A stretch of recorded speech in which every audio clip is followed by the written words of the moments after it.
For a lot of people, fantasy is about magic and science fiction is about technology in the far future. What if one novel has both of these? Congratulations, you now have science fantasy. Amazing, fascinating, but somewhat rare little subgenre that falls between the common niche that often constrains publishing genres. The most famous book in this tradition is The Book of the New Sun by Wolfe. This is a novel set in the very, very, very far future on a world in which the Earth seems to have the history of 100,000, even millions of years of humanity. All their technology is just spread around the Earth, but much of it's lost, and as a result, it feels like magic. This is the journey of Hyperion, the torturer, as he ventures over one of the strangest planets ever recorded in science fiction. One very famous aspect of this novel is that even though it's set in the far future, it feels like fantasy, and Wolfe actually uses a lot of archaic English terms to sort of bring this nebulous fictional space to life.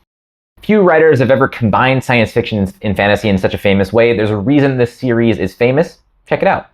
A more modern and potentially more well-known science fantasy is The Dark Tower by Stephen King. This is the journey of Roland the Gunslinger. Roland comes from this sort of post-apocalyptic, ruined world. It's a world that rides on the back of a mythical turtle walking in space, held up by strange beams that are collapsing. It's a cowboy wandering across a post-apocalyptic wilderness that seems to contain within it the remnant of our Earth. Also a novel about walking through gates to the real Earth in 1980s, because that was when the series was started. He is mostly famous as a horror writer, but it is incredible to see him write this very peculiar kind of science fantasy.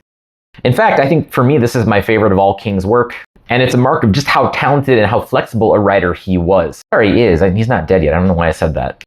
We come to Hyperion by Dan Simmons. Often compared to the Canterbury Tales because it involves a wide cast of characters telling their own stories, each of which vary widely in their tone, genre, and subject matter.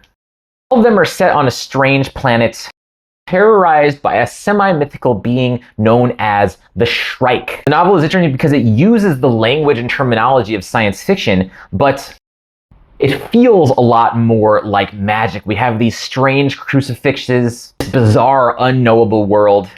The universe where magic and technology blend together in fascinating ways, and also we get to see many different kinds of science fiction. And similarly drawing from this sort of literary mythical tradition, we have Lord of Light by Roger Zelazny. Sort of like a 2,000-year-old mythical story of gods battling, except it is transposed to a mythical far future. Trust me, you have never seen anything like this. The story feels ancient, but yet also it feels like something that emerged from the hallucinogenic 60s. This guy was crazy, and the way he blends science and magic is unique. There's never been anything like it.